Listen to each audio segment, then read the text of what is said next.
ये जो मैं ग्रह योग बोल रहा हूं, ये ग्रह योग ऐसे नहीं कि जब ये साथ ही हों तभी बीमारी उत्पन्न होगी ना। ये अगर किसी भी तरह से दृष्टि मिलान से मिल रहे हैं, राशि बदल के बैठे हैं, टकराव में बैठे हुए हैं, ये किसी भी तरह से मिल सकते हैं बेटा। और जब भी इनका मिलना होगा तो इन बीमारियों की संभावनाएं अपने आप उत्पन्न होती हैं। लेकिन होगी कब? होंगी तब जब इन्हीं का वक्त आएगा। यानी कि जिन दो ग्रहों के मिलन से, मान लीजिए कि सूर्य और शुक्र मिल रहे हैं, इंसान को तपेदिक होना है या कुछ ऐसी चीज होनी है, तो ऐसे में सूर्य के अंतर में शुक्र या शुक्र के अंतर में सूर्य आएगा तो अपने आप ये काम कर जाएगा। लाल किताब के अनुसार जब सूर्य का या शुक्र का वक्त आएगा तब ये काम कर जाएगा। इसी समझ गए? इस तरह से समझना बहुत जरूरी है। तो इस बात को खास तौर पे नोट करके रखें, क्योंकि वक्त भी तो निकालना है ना कि कब ये मुसीबत आ सकती है।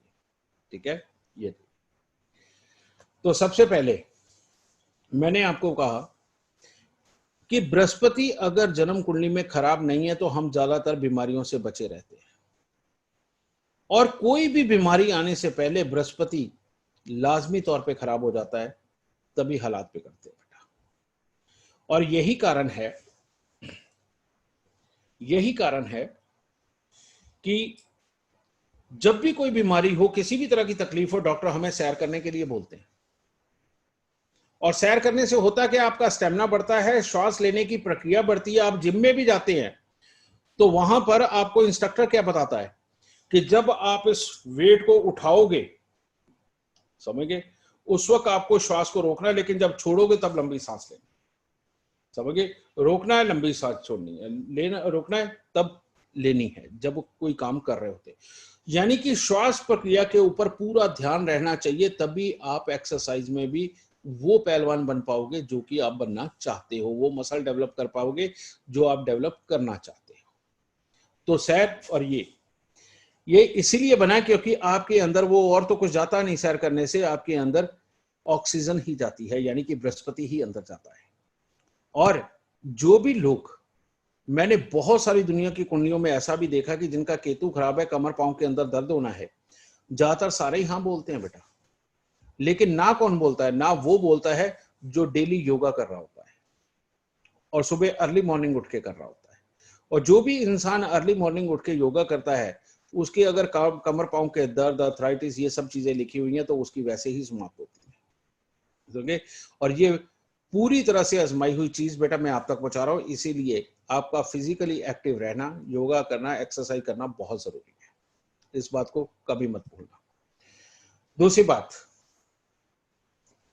जब भी किसी भी एंगल से समझे बृहस्पति खराब हो तो इंसान को सांस और फेफड़ों से संबंधित दिक्कत होती है। ठीक है?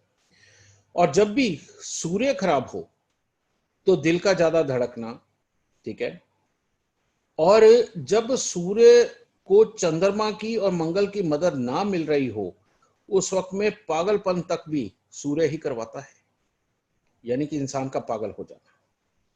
और मुंह से झाग आना, यानी कि पानी ज्यादा आना, या हर वक्त मुंह के अंदर पानी पतला पतला बना रहे और वो हर वक्त थूक के घूंट भरता रहे, ये भी सूर्य की कमजोरी की निशानी है। ठीक है? और किसी भी अंग की शक्ति कम हो जाना सूर्य के कमजोर होने पे ही होता है। समझिए? और जब भी सूर्य खराब हो और मंगल बुध का मेल हो तो बेटा हाई ब्लड प्रेशर ये होता है। और जिसके भी लगन के अंदर मंगल, बुध और राहु होंगे, मंगल और बुध ये जब मिलते हैं बेटा, ये भी अपने आप में किसी राहु से कम नहीं है, ये बहुत बड़ी खराबी है। और राहु भी साथ में हो तो श्वास की तकलीफ, गुस्सा बहुत ज्यादा आना, ये प्रॉब्लम अपने आप पैदा होती है। ठीक है? और उसका कारण क्या है? उसका कारण है कि जब भी जन्म कुंडली के अंदर सूर्य राहु इकट्ठे हों तो बृहस्पति खराब हो जाता है। ऐसी कुंडली के अंदर कि जिसके अंदर सूर्य राहु इकट्ठे हों, उसके अंदर कर्क राशि के अंदर बैठा हुआ, चौथे घर के अंदर बैठा हुआ बृहस्पति भी हो तो वो खराब माना जाएगा।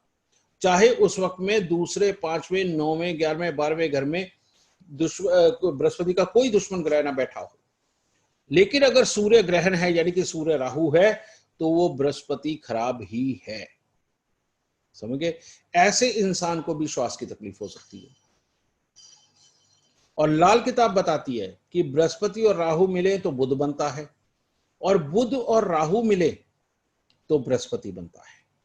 तो इसी वजह से जब चंद्र और केतु आपस में मिलते हैं तो इंसान का बुध कितनी भी अच्छी अवस्था के अंदर जन्म कुंडली के अंदर बैठा हुआ हो, कितनी भी अच्छी, तो बेटा बुध खराब हो जाता है। चंद्र राहु मिल रहा हो तो भी बुध खराब हो जाता है। समझ गए? और जब बुध खराब हो तो तब भी अगर बृहस्पति के साथ किसी तरह से उसका संबंध बन गया, चाहे राशि से, घर से, दृष्टि से, तब भी श्वास की तकलीफ, फेफड़ों की दिक्कत होना संभव है। समझिए? आप देखते हैं कई लोग यात्रा करते हैं, उनके पांव सूज जाते हैं। कई लोगों की टांगे इतनी मोटी मोटी होती है, जैसे ना वो रशिया के अंदर देखते हो आप, वहां पर तो चलो एटमॉस्फेयर ऐसा है कि इतनी बर्फ पड़ती है, इतनी सर्दी पड़ती है, लोग बाहर नहीं निकल पाते, और शरीर के अंदर चर्बी खा खा के उन्होंने इतनी चढ़ाई होती है। उन लोगों की टांगों की जो पिंडली होती है ना पांव के पास की, वो भी इतनी मोटी मोटी होती है। इस तरह का हमारे देश में भी होता है, जो कि गर्म देश है। समझिए? और ये कैसे होता है? ये भी बृहस्पति की खराबी का ही कारण होता है। शरीर के अंदर वो जो गिल्टियां बन जाती हैं, बाजुओं में, पेट में, कमर की तरफ में, टांगों में, वो जो गिल्टियां बन जाती हैं, ये सारे का सारा दुष्प्रभाव बृहस्पति के खराब होने से ही होता है। और जिसके भी ये होगा बेटा, उसका बृहस्पति का बुध के साथ संबंध जरूर दर जरूर होगा। कई लोग बहुत मोटे हो जाते हैं, आप देखते ही हैं, कहते हैं पिज्जा खाने से मोटा होता, फलानी चीज से, ढिमकानी चीज से। नहीं बेटा, जिसकी भी जन्म कुंडली के अंदर बुध और बृहस्पति खराब होकर के जुड़ रहे हैं, बेटा वो मोटा ही होगा, कुछ भी किया जाए। समझ गए?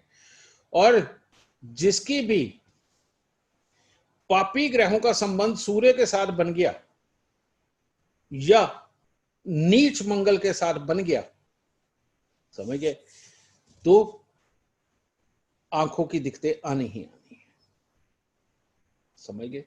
उसके चश्मा लगना ही लगना है। उसका चश्मा ये भी हो सकता है बहुत ज्यादा हद तक बच जाए, नंबर बहुत ज्यादा हो जाए, और यहां तक के भी हालात पैदा कर देते कि अंधा कर दे। इसीलिए जिनके शनि लगन में है और खराब है, खराब कैसे होते हैं? अगर केतु आगे और राहु पीछे हो तो शनि खराब होते हैं। समझ गए?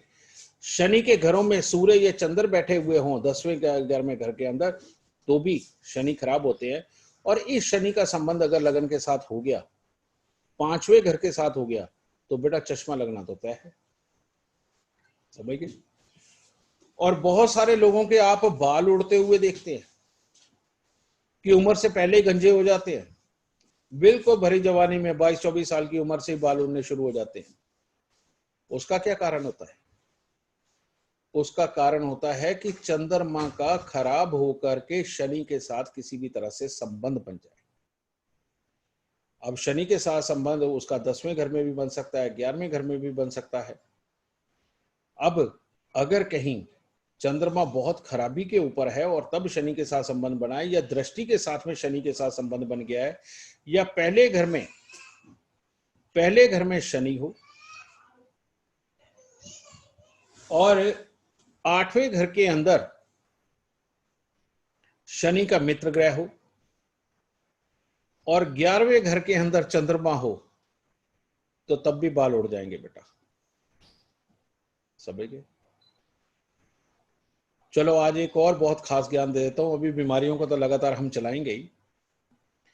ये एक बहुत ही खास नोट मैं देने जा रहा हूं बेटा।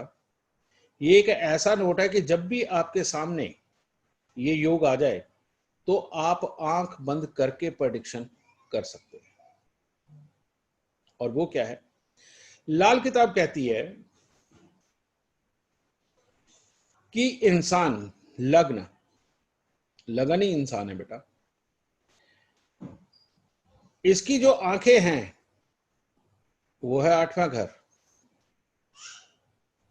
और उसके जो पांव हैं वो है 11वां घर।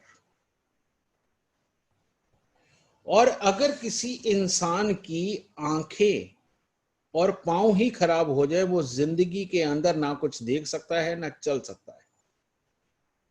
लेकिन इसको आप इंसान के नसीब के साथ जोड़ो, उसकी आंखों और पांव के साथ नहीं जोड़ना। आपको उसके साथ नहीं जोड़ना।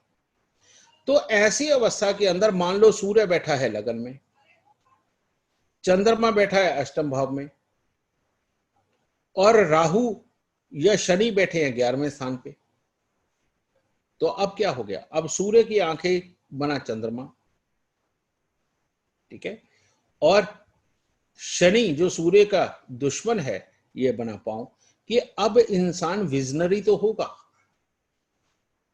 कल्पना बनाने वाला होगा, प्लान बनाने वाला होगा, लेकिन एग्जीक्यूट नहीं कर पाएगा। एग्जीक्यूट करते वक्त बेकार होगा, जिसकी वजह से उसकी जिंदगी बेकार ही रहेगी हमेशा। लेकिन इसमें करना क्या है? इसके अंदर तब आपको करना यह है, क्योंकि 11वें घर में बैठा हुआ शनि इनके पांव को खराब कर रहा है, तो वहां से आपने शनि को हटाना है। शनि को हटाने का मतलब क्या है यहां से? कि आप उसे कहो कि भाई 43 दिन लगातार नारियल बादाम मंदिर में दे दे, और उसके बाद में हर शनिवार को जब तक तेरा जीवन है ना, नारियल बादाम का टैक्स देता जाइयो, तेरे को लाभ मिलता रहेगा। लेकिन इतने से क्या काम हो जाएगा ना। 11वां घर क्या है? लाभ का घर है। और लाभ कहां आता है? जब भी कोई भी किसी से पैसे लेता है ना बेटा, तो उसे अपनी तिजोरी में रखता है, अपने गल्ले के अंदर रखता है। तो जन्म कुंडली का जो 11वां घर है वो आपकी तिजोरी और गल्ला है। तो वहां पर अब सूर्य के मित्र को स्थापित करवाओ। सूर्य के मित्र को स्थापित करवाने का मतलब क्या है? चांदी की डिब्बी के अंदर चाहे सिंदूर भर दो, चाहे केसर भर दो, क्योंकि वो चंद्रमा के भी मित्र है, सूर्य के भी मित्र है, ठीक है। तो वो भर के आप उसे तिजोरी और उसकी ड्रॉ के अंदर रखवा दो। आदमी प्लान भी बनाएगा, एग्जीक्यूट भी करेगा और कामयाब हो जाएगा। और अगर कहीं तीनों जगह आपस में दुश्मन ग्रह बैठे हुए हैं, फिर क्या होगा? मान लो राहु अष्टम में है, बृहस्पति 11वें स्थान के ऊपर है, समझे, और लग्न के अंदर हम क्या ले लें? शुक्र ले लो। अब शुक्र का राहु बृहस्पति दुश्मन, और बृहस्पति के राहु दोनों बराबर के हैं, लेकिन इनको दुश्मनी जानो। और शुक्र और बृहस्पति आपस में दुश्मन। अब क्या होगा? अब तो जिंदगी खराब होकर रह गई। ना स्वयं ठीक, ना आंखें ठीक, और ना कर्म ठीक। तो ऐसे इंसान का होगा क्या? यहां पर आके लाल किताब का वो लॉ आता है कि बृहस्पति जब 11वें स्थान पर बैठेंगे तो राहु खत्म होगा, यानी कि उस आदमी की सोचने समझने की क्षमता ही कमजोर होगी। क्योंकि राहु अगर अच्छा ना हो ना, तो इंसान बहुत जल्दी बहुत अच्छा कुछ सोच नहीं सकता, उसको हर काम समझा समझा के करवाना पड़ता है, अपने आप नहीं वो कर पाता, समझ गए। और ये राहु खत्म हो गया, सोचने की क्षमता। अब वो सोच में ही उलझा रहेगा, और उसको कोई सोच भी नहीं आएगी, और वो कर्म भी नहीं करेगा, क्योंकि 11वां घर भी खराब हो गया, दुश्मन हो गया आपस में।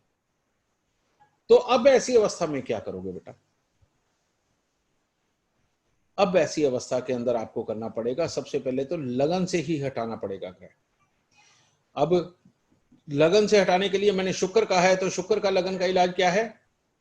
1 किलो लाल जवार सफेद रेशमी कपड़े में बांध के खेती की जमीन में दबाओ, उसे सांप के घर में पहुंचा दिया। राहु 8वें घर का इलाज क्या है? 8 दिन लगातार 8 खोटे सिक्के जल प्रवाह करो, और हर साल करो जन्मदिन पे, वो हटाओ। अब बृहस्पति 11वें स्थान में बचता है, तो अब यहां से इसको भी हटा दिया तो कैसे जिएंगे? तो फिर ऐसे में उसको मदद दो। और वो मदद कैसे देनी है? उसके राइट हैंड के अंदर तांबे का कड़ा पहना दो, तो मंगल तीसरे घर में आएंगे, और मंगल तीसरे घर में आए तो बृहस्पति को सपोर्ट देंगे, और इंसान कुछ ना कुछ करने के काबिल जरूर बन जाएगा। लेकिन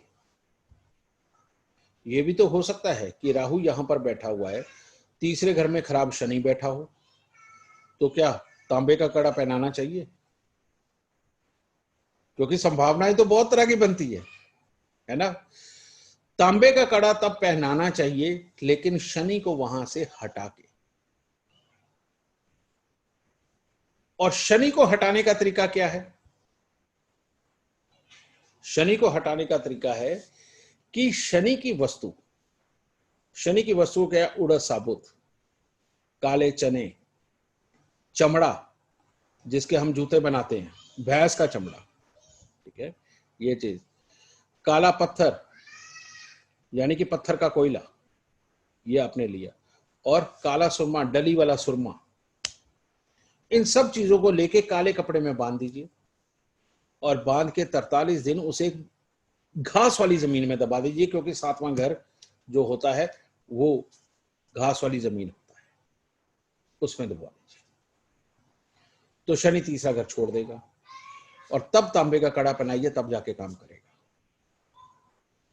इस प्रकार से बेटा हर एंगल को देखना बेइंतहा जरूरी है। अगर ये नहीं देखा तो हमारी प्रेडिक्शन करने से, अगर हमने सच्ची प्रेडिक्शन भी कर दी तो तब भी बेटा सामने वाले को तो कोई लाभ नहीं हुआ, उसको इलाज चाहिए। अगर इलाज ना दे पाए हम, तो हम बेकार हैं, अधूरे हैं, समझ गए। एक बार मैंने आज तक के ऊपर एक इंटरव्यू देखा था, बहुत बड़े ज्योतिषी बैठे हुए थे, तो उन्होंने कहा था कि ज्योतिष कुछ नहीं है, सिर्फ इनको प्रेडिक्ट किया जा सकता है कि हाँ किस वक्त में किस चीज की संभावना बन रही है और क्या किया जाए और क्या होगा, लेकिन किसी भी चीज का इलाज नहीं किया जा सकता। उन्होंने ये शब्द बोले। अब वो मेरे से इतने बड़े हैं कि मैं उनको सम्मान देता हूं गुरुओं की जगह, लेकिन बेटा सम्मान तो देता हूं, पर उनके विचारों से सहमत नहीं हुआ।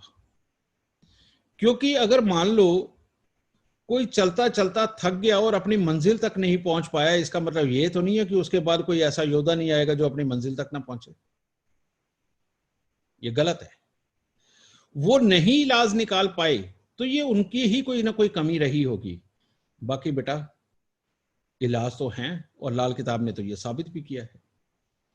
और अगर आप लाल किताब के मास्टर बनते हैं तो मेरा ख्याल नहीं है कि दुनिया के अंदर कोई ऐसी प्रॉब्लम है जिसका आप कोई ना कोई हल ना निकाल पाए।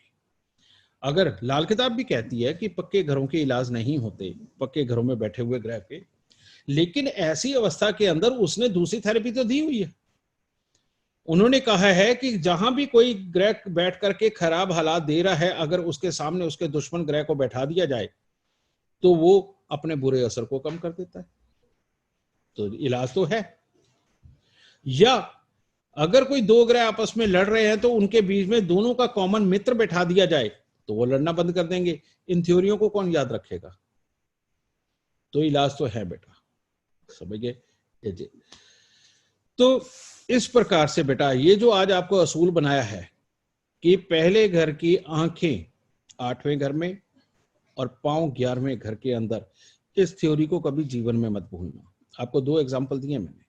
और अगर तीनों ही मित्र बैठे हुए हैं, मान लो लगन में सूर्य बैठा हुआ है, 8वें में चंद्रमा बैठा हुआ है और मंगल 11वें में बैठा हुआ है, ऐसे आदमी से सदा बच के रहना बेटा। क्योंकि उसने जो करना है ना वो कामयाब होना है, और अगर वो आपने उसकी बातों को गलत मान के उसका विरोध किया तो आप हार जाओगे। कारण ये कि वो तो कामयाब होना ही होना है।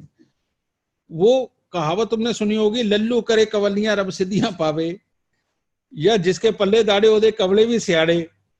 बेटा पल्ले दाड़े हो गए उसके, उसका परमात्मा ने योगी ऐसा बना दिया कि वो अगर गलत सलत आपको जो लगता है वो सोचेगा, वो उसमें भी कामयाब हो जाएगा, उसमें भी प्रॉफिट कमा के दिखा देगा। समझ गए। तो इसीलिए ये ग्रह योग का इंसान हो तो उसके साथ में चलना बहुत बड़ी भलाई का काम है। और जिसके पहले 8वें और 11वें घर के अंदर आपस में दुश्मन बैठे हों, बेटा ऐसे आदमी के साथ पार्टनरशिप करना, उसके साथ पैसा लगाना, उसको जिंदगी के अंदर कामयाब मान करके अपनी कामयाबी का नींव वहां पर रखना, आधार वहां पर रखना, ये एक बहुत बड़ी गलती भी हो सकती है।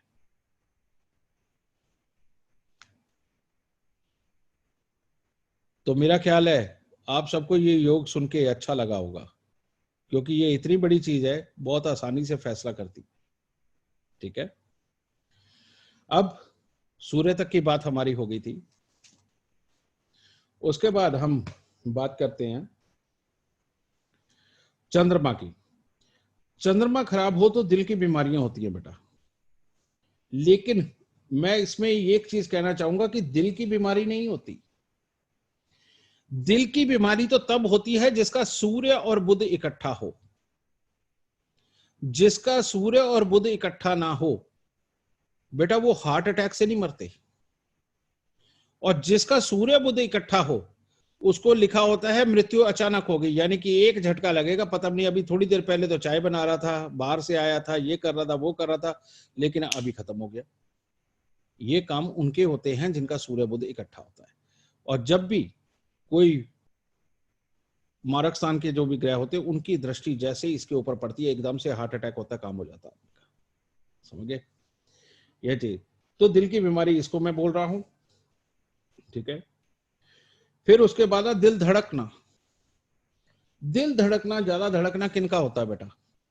जिसकी भी जन्म कुंडली के अंदर चंद्र केतु का मेल हो जाए, चंद्र शनि का मेल हो जाए, मंगल बुरे का बद का मेल हो जाए, समझ के ये जब इनके साथ बैठ जाते हैं बेटा, ये दृष्टि डाल देते हैं, तो इंसान डरपोक किस्म का होता है। जैसे कोई सिचुएशन सामने आती है, दिल धक धक धक धक धक धक धक धक एकदम से तेज धड़कने लगता है।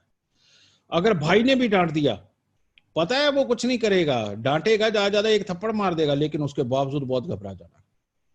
और कई लोग घबरा के एकदम से तुतला के बोलना शुरू कर देते हैं, ये भी इसी का मेल है बेटा। समझे? क्योंकि जब भी चंद्रमा किसी भी रूप में पापी ग्रहों से खराब हो रहा हो तो इंसान का बुध खराब समझो। और जब बुध खराब होता है तब अपने दिमाग पे कंट्रोल नहीं होता, हम संभावनाएं सोच सोच के उत्तेजित हो जाते हैं और दिल बहुत तेजी से धड़कने लगता है। तो आप ऐसे दिल धड़कने की बीमारी में आपको पापी ग्रहों के साथ चंद्रमा का संबंध और उस वक्त में बुध की स्टेज कहां देखनी है वो आपको देखना पड़ेगा कि बुध किस अवस्था में बैठा है। जब तक उस पापी ग्रह को और बुध को नहीं हटाओगे तब तक ये दिल धड़कने की बीमारी नहीं जाएगी। ओके?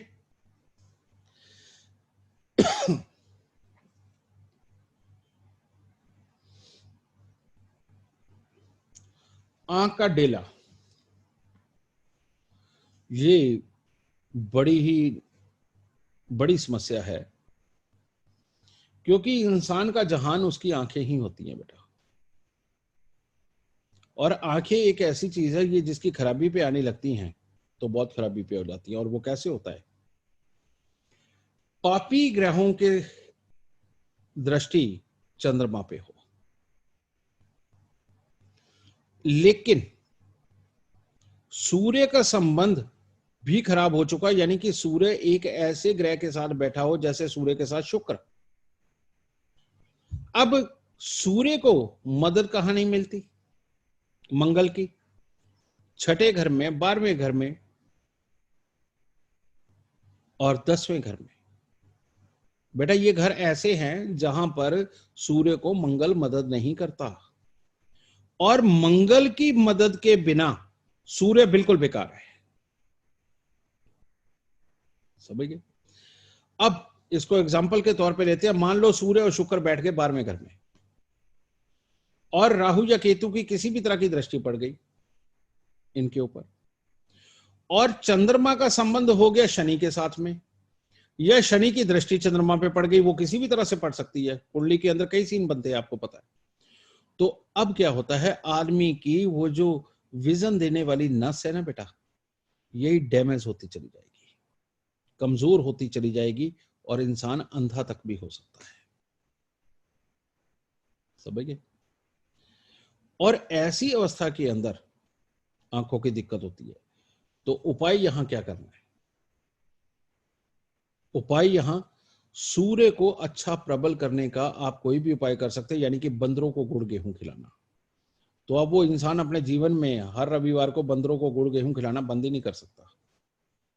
समझे? ये नहीं कि डाल के वहां से भाग गए ना, बंदरों को गुड़ गेहूं खिलाने का मतलब है बंदरों के बीच में बैठना कम से कम 5-10 मिनट और उनको डालते रहना, खिलाते रहना, ताकि आसपास कूदते रहें, क्योंकि उनकी एनर्जी लेने ही तो गए हो, सूर्य की एनर्जी लेने ही तो गए हो, मंगल की एनर्जी लेने गए हो, तो वो तभी आएगी। दूसरा, चंद्र शनि का मेल। चंद्र शनि का मेल यानी कि चंद्रमा, यानी कि 70% तो हमारे शरीर में पानी ही है, तो इसके अंदर चंद्रमा का जो प्योर पानी है वही आपका दुश्मन बन गया है।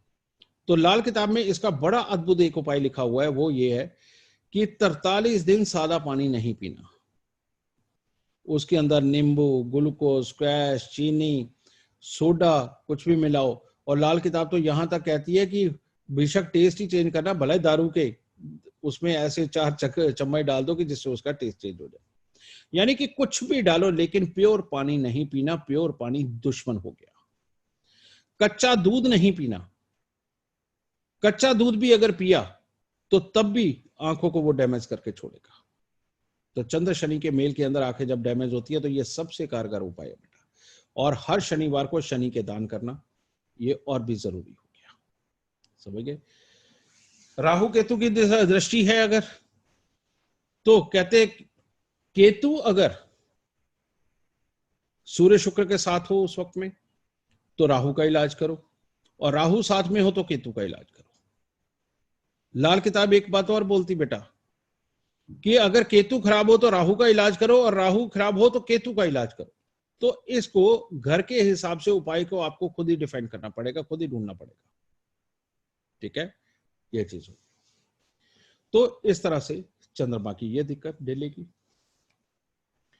अब आता है शुक्र, चमड़ी की बीमारियां, खुजली और चंबल। कई लोगों को आप देखते हैं कि वो चमड़ी के ऊपर जख्म टाइप बन जाते हैं, ठीक है, और वो कैसे, जैसे चमड़ी उखड़ती है, कईयों की स्किन बड़ी ड्राई टाइप से हो जाती है, कईयों के वो हो जाता है, क्या बोलते हैं उसे, स्किन प्रॉब्लम किसी भी तरह की हो बेटा, ये सारा कुछ हो जाता है। खुजली होती है बहुत ज्यादा, ये शुक्र के खराब होने से होती है, और शुक्र तो कई तरह से खराब हो सकता है बेटा। शुक्र बुध के खराब होने से भी हो सकता है, क्योंकि बुध खराब हो तो शुक्र कभी भी अच्छा नहीं होगा, क्योंकि इसका सिंपल लॉजिक समझा दूं, हमारी नसें बुध है, और अंदर नसों के अंदर ही बहने वाला सब कुछ हमारी चमड़ी के ऊपर रिफ्लेक्ट होता है। कहते हैं ना, इसे घी वगैरह खिलाया करो, इसे ताकत की चीजें खिलाओ ताकि इसके चेहरे के ऊपर ग्लो आए। लेकिन जिनका बुध खराब होता है बेटा, उनको चाहे घी के टब के अंदर नहला भी दो, उनकी त्वचा फिर भी सूखी की सूखी रहे। और ऐसी अवस्था के अंदर शनि भी खराब अवस्था के अंदर हो तो आदमी आलसी और दरिद्र भी बन जाता है, और स्वयं नहाने धोने का शौक नहीं होता, स्वयं उसके चेहरे के ऊपर दाग धब्बे, नाक चौड़ी, ये कुछ ना कुछ बना ही रहता है। ओके, तो ये सारी प्रॉब्लम देता है। तो इसका अब देखो, एक तरफ शुक्र खराब, दूसरी तरफ बुध खराब हो गया, और तीसरी तरफ शनि, ये तीनों अगर खराब हो तो शुक्र कभी भी अच्छा फल नहीं दे सकता, ये बात को कभी मत भूलिएगा। और पापी ग्रहों को अच्छा करने का लाल किताब के अंदर जो सबसे बढ़िया उपाय है वो क्या है, वो है घर की पहली रोटी आधी गाय को, आधी से आधी कुत्ते को, और आधी से आधी कौवे को, ठीक है, इससे पापी ग्रह अच्छे होंगे। और साथ में यहां पर शनि और बुध के बुरे योग को मिटाने के लिए आपको एक शुक्र के साथ उसका संबंध करना पड़ेगा जो शुक्र के जोश को बढ़ा दे, जो शुक्र के अंदर की प्रक्रियाओं को जगा दे, क्योंकि शुक्र डेड हो रहा है तभी तो स्किन खराब हो रही है। तो उसको करने के लिए क्या करना, उसके लिए ऐसे इंसान को सुबह शाम सौंफ खानी चाहिए, समझ गए। और 43 दिन 2 मुट्ठी सौंफ 3-4 किलो पानी के अंदर उबाल के रात को ही रख ले, और सुबह जब वो नहाने लगे तो पूरा नहा के जब हट जाए, साबुन तेल सब कुछ लगा ले, और सब कुछ लगा के जब बाहर निकलने लगे, उससे पहले वो पतीला जिसमें कि सौंफ उबली हुई है वो सारी की सारी अपने शरीर पे मल ले, उसके साथ नहा ले। और उसको मलने के बाद में दोबारा पानी नहीं डालना, साबुन नहीं लगाना, बस तौलिए के साथ शरीर पहुंच के बाहर आ जाए। 43 दिन ये कर ले बेटा, स्किन की प्रॉब्लम बड़ी से बड़ी है वो भी खत्म हो जाएगी। ओके, खारिश किसी भी तरह की है वो खत्म हो जाएगी, क्योंकि यहां हमने शुक्र को प्रबल किया, शनि को दान किया, समझे, और पापी ग्रहों को खुश करने का यहां उपाय किया, तो अपने आप ये होने लगा। इधर से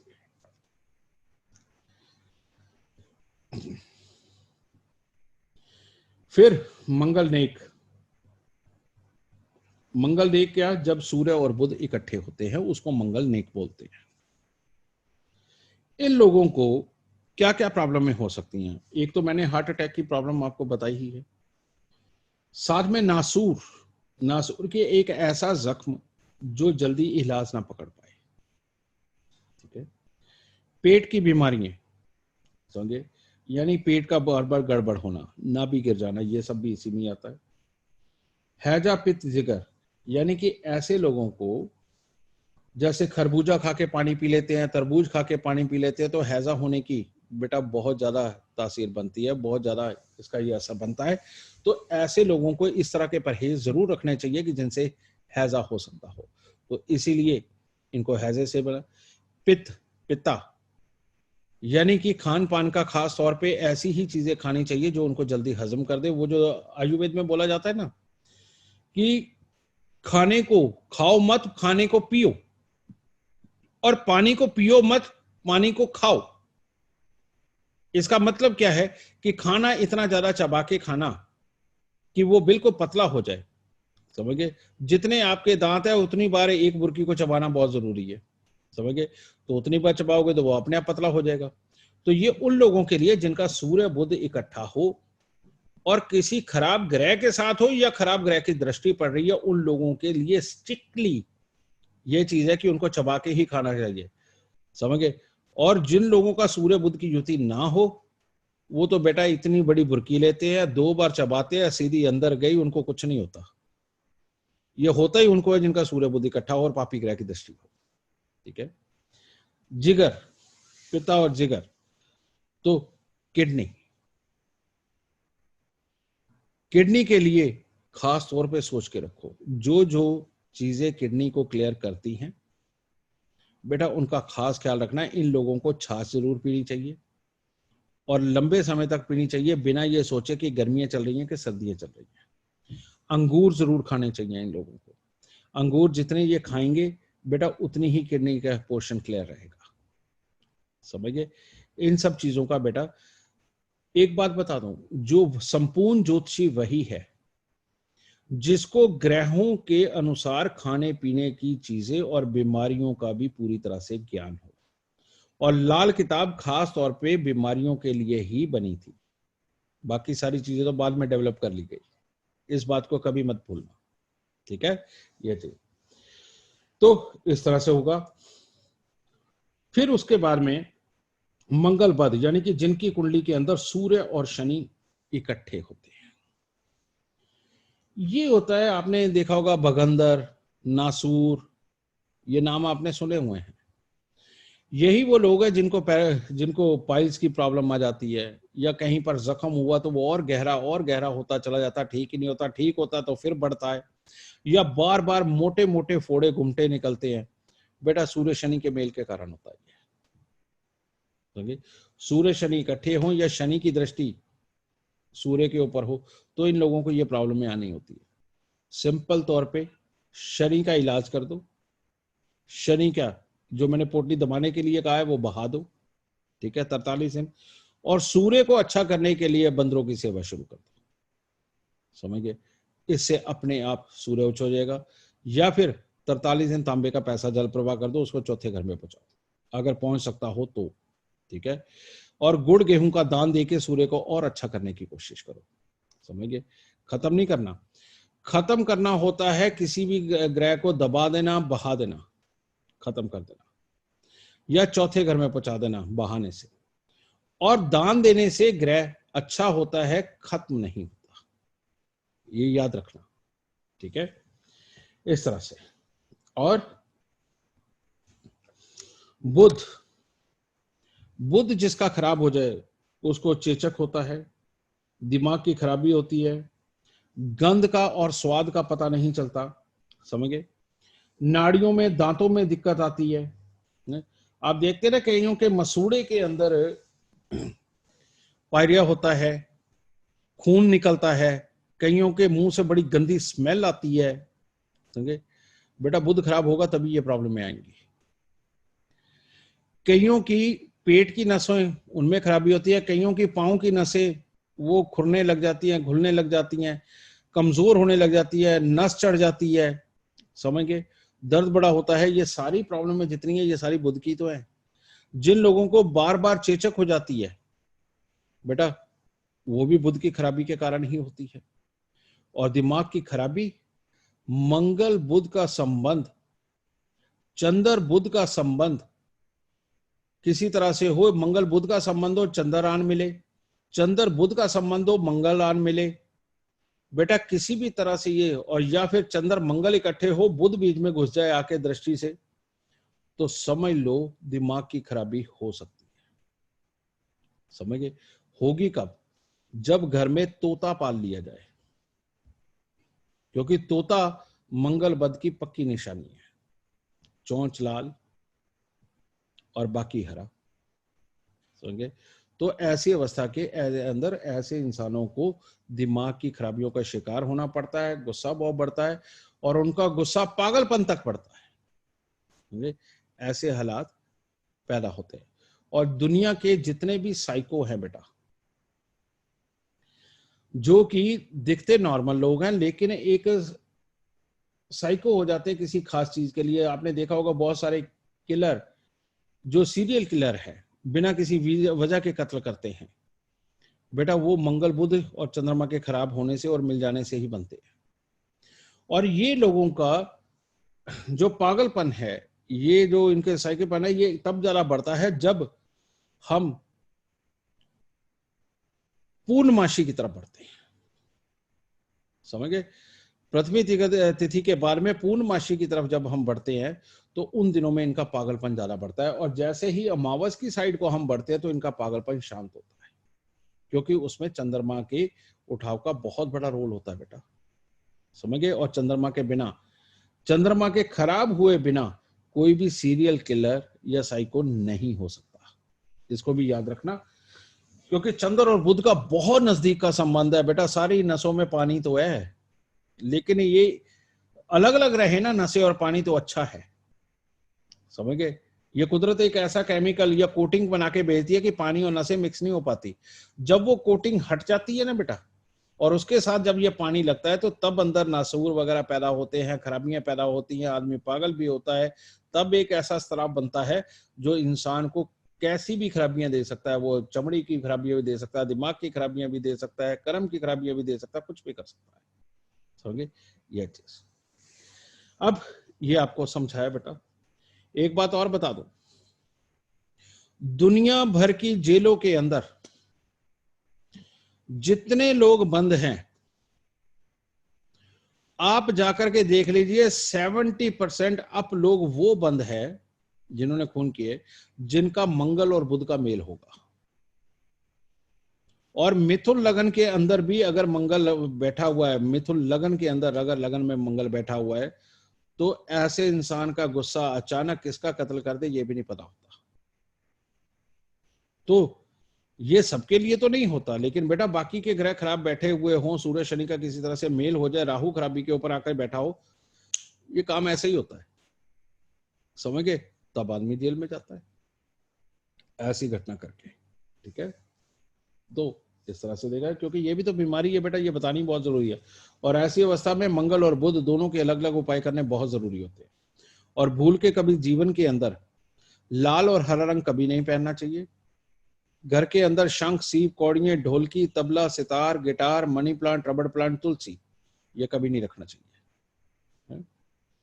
और हरा रंग दीवारों पे कर्टन में बिल्कुल ना हो। तो इन चीजों का ख्याल रखोगे तो इस चीज से बचा जा सकता है।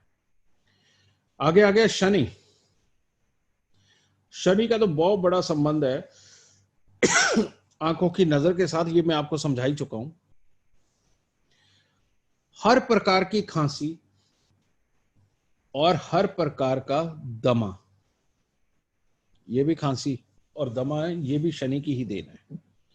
लेकिन जितने जोड़ों के दर्द हैं, जितने भी, चाहे घुटने का जोड़, पांव का जोड़, कोहनी का जोड़, कलाई का जोड़, ये हमारी उंगलियों की गांठें, ये आप देख रहे हो, ये जितने हैं, जिसका भी शनि खराब होगा पंगा डालेगा ही डालेगा जोड़ों में, ये शनि करता है। और शनि का संबंध लगन के साथ हो जाए, शनि खराब का संबंध पांचवें घर के साथ हो जाए, शनि खराब का संबंध सूर्य के साथ हो जाए, शनि खराब का संबंध चंद्रमा के साथ हो जाए, आंखें ना खराब हो, ऐसा हो ही नहीं सकता। शरीर में खुजली ना हो, ऐसा हो ही नहीं सकता। स्किन ड्राई ना हो, ऐसा हो ही नहीं सकता। क्योंकि शनि का कारक पेड़ कौन सा है, आप सबको पता है क्या बेटा? कीकर। और कीकर की आप त्वचा को देखिए, मोटी मोटी सूखी सूखी पपड़ियां बनी हुई, ये कीकर की होती है। बाकियों का ऐसा नहीं होता, बाकियों की छाल नरम होती है, लेकिन इसकी छाल ही जो है बिल्कुल सूखी हुई और अकड़ी हुई, बिल्कुल जैसा सूखा आदमी सा होता है, समझ गए? ये होती है। तो ये शनि का, मैं चंद्र शनि के मेल के अंदर वो 43 दिन सादा पानी ना पीना, वो उपाय तो मैं आपको बता ही चुका हूँ। खारिश खुजली हो तो मैं आपको ये भी बता चुका हूं कि सौंफ के पानी के साथ स्नान करना है।